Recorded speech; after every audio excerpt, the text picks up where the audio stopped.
अवध में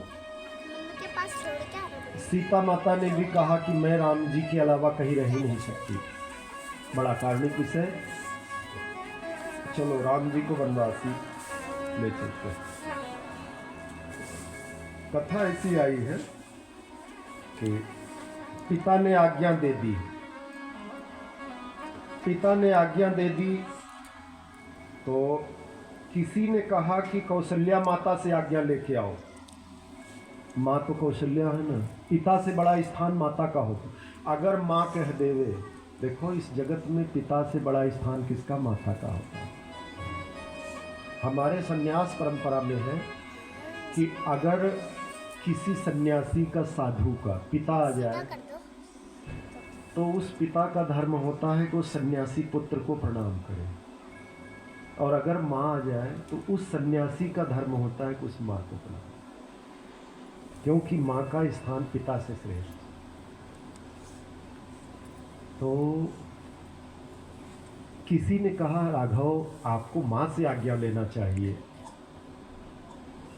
उसको विश्वास था कि माँ अगर कह दे कि नहीं आपको वन नहीं जाना है तो शायद राम रुक सकते हैं। कौशल्या अम्बा को विदित हुआ कि राम जी को वनवास जाना है। महाराज दशरथ ने आज्ञा दे दी। अब सोचो जब राम जी की माँ है तो वो राम से कितनी श्रेष्ठतर होंगी, कितनी श्रेष्ठतम होंगी। कौशल्या माँ ने कहा हे पुत्र अगर तुझे पिता ने आज्ञा दी है तो मैं माँ होने के नाते माँ का स्थान बड़ा है। राम जी ने कहा मुझे कैकेयी माँ ने भी स्वीकृति दे दी। फिर कौशल्या माँ ने कहा कि बेटा जब माँ और पिता ने दोनों ने आज्ञा दे दी है तो वन जाना ही श्रेष्ठ है, तुम्हारा वन जाना ही श्रेष्ठ है। कथा ऐसी आती है कि कौशल्या अम्बा ने कहा कि सीता अगर रुक जाए तो मुझे संबल मिलेगा, पर सीता जी ने कहा कि राम के बिना सीता की परिकल्पना ही नहीं की जा सकती। सीता और राम से कोई अलग नहीं कर सकता। सीता राम कहियत भिन्न न भिन्न, दोनों एक अन्योन्याश्रित हैं, परस्पर इतना प्रगाढ़ संबंध है कि दोनों को अलग नहीं किया जा सकता। अर्थात तत्वतः श्री सीता राम जी एक ही है। लक्ष्मण जी का प्रसंग आया। लक्ष्मण जी ने कहा भैया मुझे भी साथ ले चलना, छोड़ना मैं नहीं। बचपन में भी मैंने कभी भी आपका साथ नहीं छोड़ा है। राम जी ने कहा कि भैया अनुज लक्ष्मण सुमित्रा अम्बा से आज्ञा लेकर के आओ। सुमित्रा माता से आज्ञा लेने गए। लक्ष्मण के मन में यह भ्रम था, यह संदेह था कि कहीं माँ आज्ञा न दे, पर सुमित्रा अम्बा कितनी महान है। उन्होंने कहा कि पुत्र मैं तेरी माँ नहीं हूँ, तेरी माँ तो सीता है और पिता राम जी है, उनकी सेवा करना, वही सच्चे जगत के माता पिता। मैं तो लौकिक दृष्टि से भले तुम्हारी माँ हूँ, पर जीव के माता पिता तो श्री सीताराम जी ही हैं, उन्हीं की सेवा होनी चाहिए।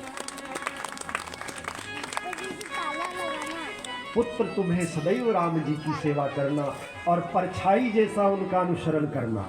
परछाई चलती है ना जैसे छाया, ऐसा ही श्री सीताराम जी का स्मरण कर अनुसरण करते चलना। एक भजन बहुत अच्छा सुनाएंगे। कौन सा भजन? हाँ, चले राम रघुराई संग में सीता माई।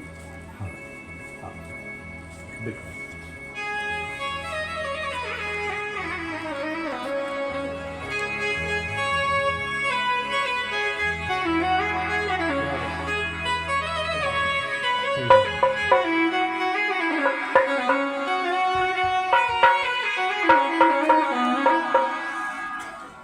बहुत सुंदर भजन।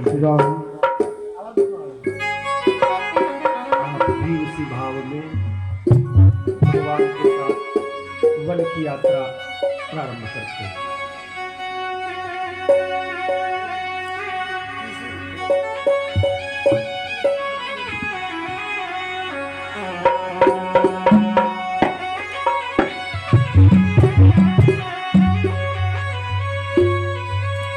वन चले राम रघुराई संग में सीता माई राजा जनक की जाई राजा जनक की जाई।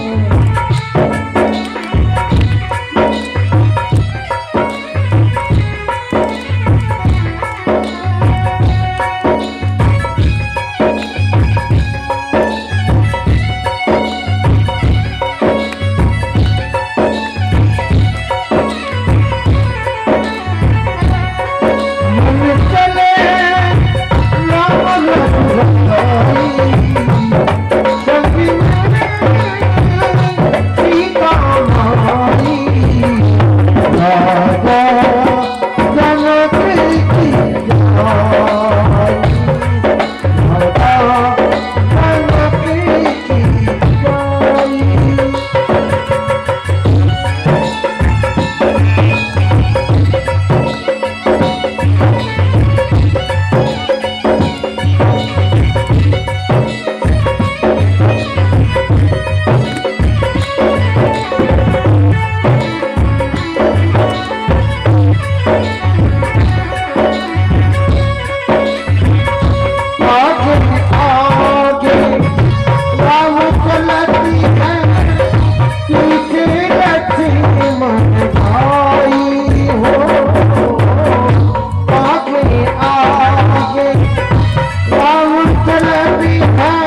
सावन बरसे बादलों बरसे पवन चले फूलवाई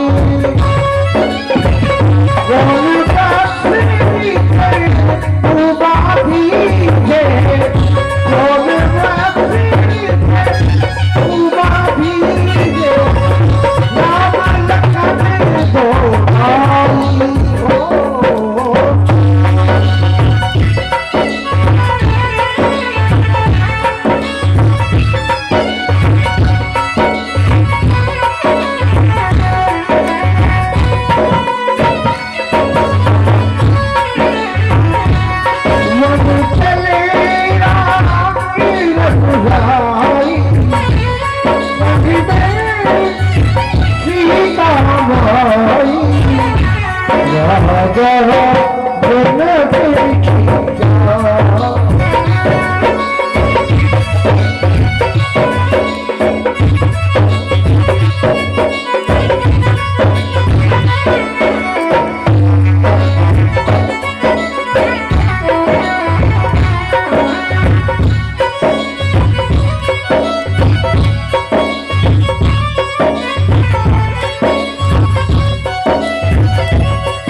रामचंद्र भगवान की जय। श्री राम, भगवान श्री राम वनवास की कथा चल रही है। सुंदर सुखद भजन सुना आपने, सुंदर सुखद भजन सुना आपने। वनवास की कथा में कथा ऐसी आती है कि भगवान श्री राम जी सीता जी के साथ, लक्ष्मण भैया अनुज लक्ष्मण, श्री सीता जी, राम जी अंतिम महाराज दशरथ से प्रणाम करके सुमंत्र, महाराज दशरथ ने कहा है सुमंत्र, अगर राम जी की इच्छा है तो एक बार वन ले जाओ, दिखा के वापस ले आना। सीता जी जब वहाँ डर जाए वन देख करके तो वापस ले आना। कथा ऐसी आती, सुमंत्र जी के साथ आते हैं और जैसे ही नगर से बाहर निकलते हैं अयोध्या में कोलाहल सा मच जाता है। संपूर्ण अवध में करुण क्रंदन होने लगा, सारे पुरजन प्रजाजन आंसू बहाने लगे। सबने कहा कि मैं भरत जी के राज्य में अगर कौशल्या माता के पुत्र राम को वनवास हुआ है, कैकेयी ने अगर कुचाल की, भरत जी का राज्य हुआ, तो हम सारे पुरजन प्रजाजन सब राम जी के साथ ही चले जाएंगे। कथा ऐसी आती है कि संपूर्ण प्रजाजन करुण क्रंदन करती हुई राम जी के साथ लग गई। सबने कहा कि सब चलेंगे। राम जी वन को गए ना, तो सारे पुरजन प्रजाजन जो व्याकुल थे, उनके प्रेमी थे, विरही थे, सारे सब गए। और पहले दिन का विश्राम जहाँ हुआ, सब दिन के थके थे, सो गए। राम जी ने देखा कि ये सारे सोए हैं, सारे सोए हैं।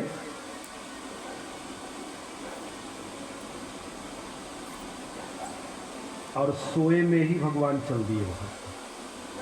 लक्ष्मण को जगाया, सुमंत्र को जगाया, इनको सबको सोने दो और रात को चुपके से उठ के चलते। संपूर्ण प्रजाजन सोते ही रह गए और राम जी चले गए। और सुमंत्र को कहा कि रथ ऐसे गोल गोल घुमा के ले जाना कि रथ की लकीर भी ढूंढ करके मैं आ पाऊँ। खोज मारी रथ हाँको, रथ को ऐसा गोल गोल घुमा के ले जाना कि इनको ज्ञात भी न हो, अन्यथा वह लकीर पकड़ के चले आएंगे। लक्ष्मण जी ने जब यह दृश्य देखा कि भगवान, अच्छा पूछा भगवान से कि भगवान क्या आपका यही नियम है कि कोई आपके पीछे चले तो आप सोए हुए को ही छोड़ के चले जाते हो? भगवान ने कहा हाँ, भक्ति के मार्ग में जब व्यक्ति प्रमाद करता, आलस्य करता है तो भगवान उसको सोए हुए में छोड़ के चले। लक्ष्मण जी ने प्रतिज्ञा कर ली कि आज से मैं 14 वर्ष सोऊंगा ही नहीं, क्या पता भगवान मुझे भी छोड़ के चले। ऐसी कथा आई है कि लक्ष्मण जी ने उस दिन से प्रतिज्ञा कर ली कि आज से मुझे सोना ही नहीं, अन्यथा जैसे अयोध्या वालों को सोते हुए छोड़ के चल दिए वैसे मुझे भी छोड़ दें। लक्ष्मण जी साधक हैं, भगवान ब्रह्म है, और ब्रह्म को किस तरह से साधक, यह अद्भुत कथा है। कथा ऐसी आई है कि राम जी संपूर्ण प्रजाजन परिजन को छोड़ करके अब रह कौन गए? सुमंत्र जी, लक्ष्मण जी, सीता माता और राम जी। बड़ी करुणा की स्थिति उत्पन्न हुई। सुमंत्र जी राम को छोड़ नहीं रहे थे, कह रहे थे कि हे भगवान, हे राम, मुझे अयोध्या नरेश दशरथ ने कहा है कि केवल वन दिखा के लाना, तो आपने वन देख लिया, वापस चलो। राम जी ने कहा नहीं, मैं माता पिता की बात को चरितार्थ करूंगा, प्रामाणिक करूंगा, पिता के वचन को मैं प्रामाणिक करूंगा। 14 वर्ष बाद पश्चात ही मैं अयोध्या में पुनः आऊंगा। मंत्री को, सुमंत्र को बड़ी ही विनय अनुनय पूर्वक विदा किया। कथा ऐसी आती है कि घोड़ों के आंखों से आंसू बह रहे हैं। अब सोचो, जहाँ घोड़ों के आंखों से आंसू बह रहे हैं, फिर सामान्य जन की करुणा का क्या वर्णन करना। गंगा जी के किनारे आते हैं राम जी, कथा गंगा जी के किनारे पहुंचते हैं राम जी। वहाँ श्रृंगवेरपुर में आते हैं, निषाद राज से भेंट होती है। श्रृंगवेरपुर में निषाद राज से भेंट होती है। निषाद राज मतलब वह नाविक नहीं जिसने नाव से पार कराया था, वो श्रृंगवेरपुर के राजा निषाद राज, उनकी कथा ही है। भगवान से मित्रता स्थापित हुई। श्रृंगवेरपुर के निषाद राज ने कहा कोई बात नहीं, अगर महाराज दशरथ ने आपको वन दिया है तो आप उनके राज्य में मत रहिए, मेरे राज्य में रहिए। राम जी ने कहा नहीं, मुझे पिता ने वन का राज दिया, वन का राज दिया। गंगा जी को प्रणाम किया, गंगा जी को प्रणाम किया, गंगा जी को प्रणाम किया। निषाद राज से निवेदन किया कि मुझे वन की ओर प्रस्थान करना, मुझे वन की ओर प्रस्थान करना है। वो केवट का प्रसंग आपको सुनाते हैं, केवट का प्रसंग सुनाते हैं। मांगी नावन केवट आना, कही तुम्हार मरम में जाना। चरण कमल रज कह सब कहीं, मानुष कर निमूरी कछुआई। हरनि मुनि घरनी हो जाए, बाट पर मोरी नाव उड़ाई। ऐसी कथा ही है कि भगवान ने केवट से नाव मांगी, भगवान ने केवट से नाव मांगी। आपने कथा तो सुनी है, केवट का प्रसंग सुना है, अनेक व्यास इसका विस्तार से वर्णन करते हैं। मैं बड़े संक्षेप में ही आपको कथा सुना दूंगा। केवट का प्रसंग, केवट ने नाव मांगी, केवट से नाव मांगी राम जी ने। यहाँ प्रसंग है, मांगी नाव न केवट आया नहीं। लक्ष्मण भैया ने कहा कि देखो हमारे इतने बुरे दिन शुरू हो गए, कभी एक संकेत पा करके 10 नौकर चाकर आ जाते थे, आज मांगने से भी नहीं आ रहे। थोड़ा सा मैं विषय को वहां तक कर दूं, जादू भरे पाओ। वो नाचने का तो चांदू भाई का तो एक फिक्स है, चांदू भाई की भक्ति नाचने की। मैं कहता हूं कि चांदू भाई आज नहीं चलेंगे ना, क्यों नहीं चलेंगे आज?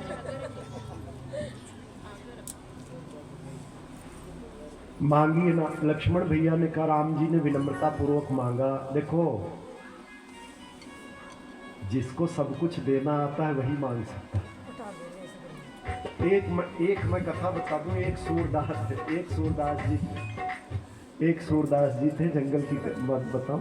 राम जी ने क्या किया, याचना किया, मांगा उसकी वट से नाव। अच्छा बताओ, भगवान मांग सकते?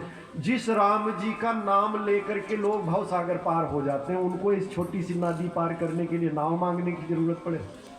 अच्छा, मांगना ही था तो राजोचित ढंग से मांग लेते। कहते हैं क्यों, हम आप देखो, हम आपके व्यवहारिक जीवन को बता दूं। हम आप जाते हैं ना तो रिक्शे वाले को कहते हैं, रिक्शा इधर, जैसे रिक्शा ही उसका नाम हो। नाम नहीं जानते, कहते हैं रिक्शा इधर, वहां ले चलेगा क्या? चल वहां ले चल। और हमारे राम जी हैं, उस नाविक से मांगते हैं कि और भैया मुझे नाव पार कर दो। ये बड़प्पन है। बड़ा होना और सचमुच बड़े होने में अंतर है। एक सूरदास जी बैठे थे जंगल में, एक राजा कहीं गुम गया जंगल में। 2-3 का स्टाफ था उनके साथ का, मंत्री, सैनिक, सिपाही 2-4 थे, वो सब बीच गुम गए। अब पूछे किससे? तो राजा आया। राजा ने कहा कि प्रणाम किया थे सूरदास जी को, प्रणाम किया और कहा कि महाराज, हम लोग जंगल में आए थे, हमारे साथ ही 2-4 साथी थे, वो आगे पीछे छूट गए, आपने उनको देखा? तो बोले, बाबा मैं तो सूरदास हूँ, मैंने कैसे देखा? हम तो देख ही नहीं सकते, दृष्टिबाधित है। थोड़ी देर के बाद उनका मंत्री आया। मंत्री ने भी कहा, सूरदास जी प्रणाम, हमारे राजा साहब अभी आए थे क्या? तो सूरदास जी ने कहा कि हाँ, थोड़ी देर पहले आए। फिर वो सैनिक आया, उसने कहा कि अरे यहाँ कोई रहता है क्या? ये है। अरे सुनो, हमारे राजा साहब को देखा क्या? बोले, मंत्री जी अभी, सैनिक साहब, सेनापति जी अभी आपके राजा साहब आए। पहले आपके राजा साहब आए थे, फिर मंत्री जी आए, फिर आप सेनापति जी आप आए थे। तो बोले, तुम्हारा नाम क्या है? बोले, मैं तो सूरदास हूँ। बोले, तुमको जब दिखता नहीं तो तुमने कैसे ज्ञात किया कि राजा साहब आए थे और वो आए थे? तो बोले, देखो मेरे चर्म चक्षु नहीं पर ज्ञान दृष्टि तो है ना, मैं अंदर मन से व्यक्ति के व्यक्तित्व को परख लेता हूँ। देखो, एक साधु थे, वो बाबा जी कहते थे, जैसा होगा हांडी में वही आएगा कलछी में। जो उसके मटकी में होगा ना, वैसी कलछी चम्मच डालिए वही आएगा। तो जो अंदर भरा होगा वही मुख से निकलता, चाहे जो भी संस्कार विकार जिसके अंदर जो भरा है वही बाहर निकलता। तो उस राजा को आश्चर्य हुआ कि बाबा आपको कैसे ज्ञात हुआ, आप दृष्टिबाधित हो, सूरदास हो, तो आपको कैसे पता? पहले राजा आया, फिर मंत्री आया, फिर सैनिक आया। बोले कि हमने शब्द से पकड़ लिया। शब्द से कैसे? राजा आया तो राजा ने पहले प्रणाम किया और उसने कहा कि हमारे साथ के कुछ लोग, मुझे लगा कि जरूर ये राजा होगा, राजा ही श्रेष्ठ आदमी ही ऐसी बात बोल। फिर मंत्री आया, थोड़ा ओछा बोला मैं, उसने कहा, सूरदास जी प्रणाम। पहले क्या कहा? सूरदास जी, फिर कहा प्रणाम। तो मैं समझ गया कि राजा से दूसरे नंबर का आदमी, 2 नंबर का। और तीसरा आया, सेनापति आया, उसने कहा, सूरदास जी यहाँ अभी देखा राजा साहब को क्या? मैं समझ गया इसकी आवाज़ कड़क है, शासन का आदमी है, ये थानेदार ही है, सेनापति ही हो सकता है, इसके रोज के बोलने का तौर तरीका यही। फिर मैं समझ गया कि ये भाषा से व्यक्ति के व्यक्तित्व की पहचान हो जाती। सूरदास जी ऐसे समझ गए। देखो, राम जी ने हमारे इतने उदार हैं कि राम जी ने उसकी ओर से नाव मांगा। लक्ष्मण भैया ने कहा कि तुमको नहीं आता मांगने, मैं मांग के बताऊं? मैं बताऊं इससे कैसे बुलाया जाता है? राम जी ने कहा नहीं। देखो, हम वनवासी हैं, हमें एक सामान्य जीवन जीना, हमें आज जीवन की नई शुरुआत करनी, एक आम खास से आम होने में, एक महान व्यक्तित्व से। देखो, बड़प्पन उसको कहते हैं जो छोटे से छोटे व्यक्ति का सम्मान कर ले, वही बड़ा होता है। गणेश जी का वाहन चूहा इसलिए है कि गणेश जी इतने बड़े हैं, चूहा उनका बोझ सहन कर पाए नहीं। अभिप्राय यह है कि जो छोटे से छोटा चूहा जैसा आदमी भी अगर आपका वाहन बोझ सहन कर लेता, तब समझ जाइए कि आप महान हो। आप भार बन के नहीं, आप हार बन के रहिए, ईश्वर का उपहार बन के रहिए। बड़प्पन इसमें। मर्यादा पुरुषोत्तम अखिल ब्रह्मांड नायक भगवान श्री राम जी केवट के सामने मांगते, क्या कहते हैं? मांगिए नाव न केवट आना, कहे तुम्हार मर्म मैं जाना। मैं आपके मर्म को जानता हूं। कौन से मर्म की बात थी? लक्ष्मण ने कहा कि भैया मैं तो मर्म आपके साथ जन्म लिया, साथ रहा, लक्ष्मण हूं यह मर्म न जाना, जो कछु चरित रचा भगवाना। और केवट कहता है मैं तुम्हारे मर्म को जानता हूं। अरे भाई किस मर्म की बात है? कहा तुम्हारे चरण कमल में एक ऐसी विशेषता है कि हमने सुना था कि वो पत्थर से स्पर्श हो गई थी तो वो नारी बन गई। अहिल्या की कथा सुना रहा था, अहिल्या की कथा सुनाई। कहीं मेरी यह नाव, तो देखो आप इस कथा को मैं अलग ढंग से सोचता हूँ, आपको भी वैसे देखता हूँ। केवट को यह ज्ञात नहीं था कि यह कौन है। यह समय नष्ट करने का तो कोई अन्य प्रयोजन है नहीं। देखो केवट को ज्ञात था कि ये कौन है। ये सारे संसार को पार करने वाले नाथ हैं। अरे यह इनका बड़प्पन है कि मेरे से एक नाव मांग रहे, अन्यथा ये जा सकते हैं। जिन चरणन से निकसी सुरसरी शंकर जटा समाई, तो उनके लिए नाव तो यह नदी तो महत्वपूर्ण है नहीं। जगत में आए, देखो भगवान जो काम करते हैं, नाटक ही करो तो बड़ी ईमानदारी से करना चाहिए, बड़ी निष्ठा के साथ करना चाहिए, बड़ी पारदर्शिता के साथ, बड़ी शुचिता के साथ करना चाहिए। भगवान मनुष्य बने, नाटक ही कर रहे हैं तो नाटक भी तो ढंग से करना चाहिए। ऐसा न लगे कि ये भगवान नर बने हैं तो संपूर्ण नर का चरित्र, श्रेष्ठ किरदार वो होता है, श्रेष्ठ चरित्र वो होता है कि जो हूबहू वैसा का वैसा करे। अच्छा हमें आपको कौन सा किरदार मिला? हमें बाबा जी का मिला। हमें भगवान ने एक संत की भूमिका में भेजी, महाराज बना के भेजा, संत बना। तो हमारा नैतिक कर्तव्य बनता है कि जैसे बाबा जी के जो जो गुणधर्म होते हैं उनका अक्षरशः पालन करें। किसी को गृहस्थ किसान बना के भेजा तो उसको किसानी करना चाहिए। कोई व्यापारी है, कोई जो जिस वर्ण आश्रम में भगवान ने नियुक्त किया है वहाँ अगर ईमानदारी से भजन करता है तो यह परमात्मा की बड़ी सेवा है, क्योंकि परमात्मा ने वही बना के उसको भेजा। भगवान राम जी केवट से नाव की याचना करते हैं और केवट कहा मैं आपके मर्म को जानता हूँ। अभिप्राय बड़ा सीधा सा है कि राम जी नर लीला कर रहे हैं तो केवट को ज्ञात है कि यह नर नहीं, यह तो नारायण है। और कहा कि प्रभु मैं एक कठौते में आपका पानी लेकर के चरण प्रक्षालन करूँगा, धोऊंगा, अगर उसमें काठ का कुछ न बिगड़ेगा। लक्ष्मण ने कहा वो तो शिला थी, पत्थर थी जो नारी बनी, तेरी नाव तो लकड़ी की है। तो बोला भाई पत्थर तो और कठोर होता है, लकड़ी तो उससे कोमल होती है।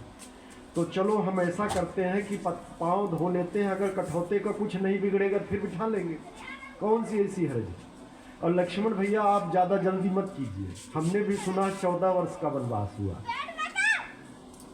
जल्दी जाके वहाँ क्या करोगे? वहाँ वन में जल्दी चले भी जाओगे तो वहाँ क्या करना, 14 वर्ष घूमने तो है। तो चलो यहीं तुमको नौका विहार कराते हैं, इसी गंगा जी में, गंगा जी में नौका विहार कराते हैं। और कथा ऐसी आई है कि केवट ने उस कठौते में मांगी, उस कठौते में कहा कि मैं इस नाव को नहीं खोना चाहता। कठौते में भगवान का चरण धोया, चलो संक्षेप में कथा लेते। चरण धोया और सबको पिलाया, सबको पिलाया, अपने जितने बच्चे थे, पत्नी थी और पितरों के नाम से तर्पण किया कि सब पार हो गए। केवट ने कहा पहले मैं सबको पार करूंगा, उसके बाद तुमको पार करूंगा। पहले सब मैं अपने पूर्वजों को पार कर लूंगा, उसके बाद मैं तुमको पार करूंगा।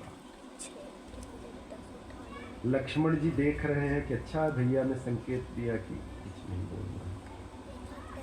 उसने कहा पद कमल धोई चढ़ाई नाथन, नाव उतराई चढ़ो, मोहि राम राउरियान दशरथ, सपथ सब साची कहो, बरु तीर मारहि लखन पे जब लगिन पाम पखारी हो, तब लगिन तुलसीदास नाथ कृपाल पार उतारी हो।